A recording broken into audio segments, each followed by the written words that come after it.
دوسری چیز جس سے عقیدہ ختم نبوت پر ضرب لگائی جاتی ہے کہ وحی کا امکان. ہمارا یہ عقیدہ ہے کہ محمد الرسول اللہ صلی اللہ علیہ وسلم پر وحی ختم ہو گئی. آپ صلی اللہ علیہ وسلم پر جبریل امین وحی لے کر آتے تھے، آپ سے پہلے بھی انبیاء اور رسول کے پاس آتے تھے، لیکن جیسے ہی آپ صلی اللہ علیہ وسلم دنیا میں تشریف لائے تو اللہ رب العزت نے اپنا دین، اپنی وحی، اپنی تعلیمات ساری کی ساری مکمل کر دی. اب دین میں کسی قسم کی کوئی کمی بیشی نہیں ہو سکتی، لہٰذا وحی کا سلسلہ ختم ہو گیا. وحی بند ہو چکی ہے، اب وحی نہیں آئے گی.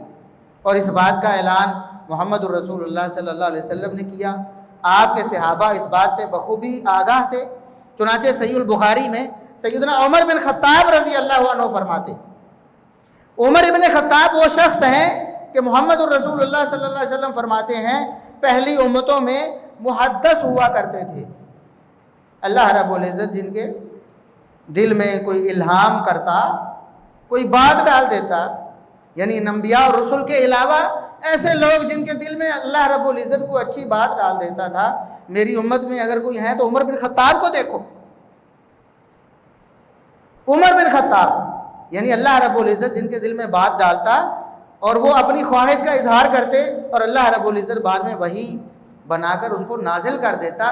وہ شخص کہہ رہا ہے، عمر بن خطاب کہہ رہا ہے، جو اللہ کا اتنا برگزیدہ ہے، اتنا پسندیدہ ہے کہ اس کی خواہش بھی وحی کے مطابق ہوتی ہے، وحی اس کے خواہش کے مطابق نازل ہو جاتی ہے.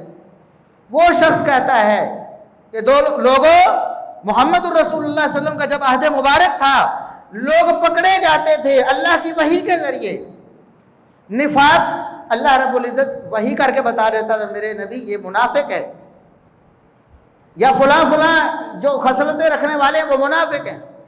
منافق پہچانے جاتے تھے، لوگوں کو پکڑ لیا جاتا تھا، ان کے جرم پکڑے جاتے تھے وحی کے ذریعے.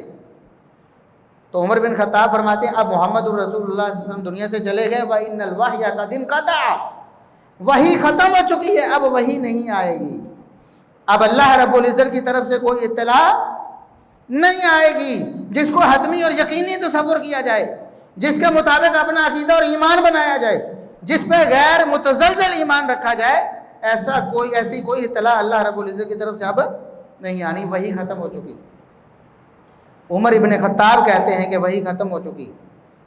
اب اگر اس کے بعد کو وحی کا دعویٰ کرے، جیسے غلام احمد قادیانی دجال نے کیا، اس نے کہا میرے پاس بھی وحی آتی ہے، نعوذ باللہ ثم نعوذ، فرشتے میرے پاس وحی لے کر آتے ہیں. اتنا بڑا جھوٹا. اور پھر اس نے وہ وحی اپنی طرف سے گھڑ کر کتاب میں لکھی کہ یہ وحی میرے اوپر نازل ہوتی ہے. نعوذ باللہ، استغفر.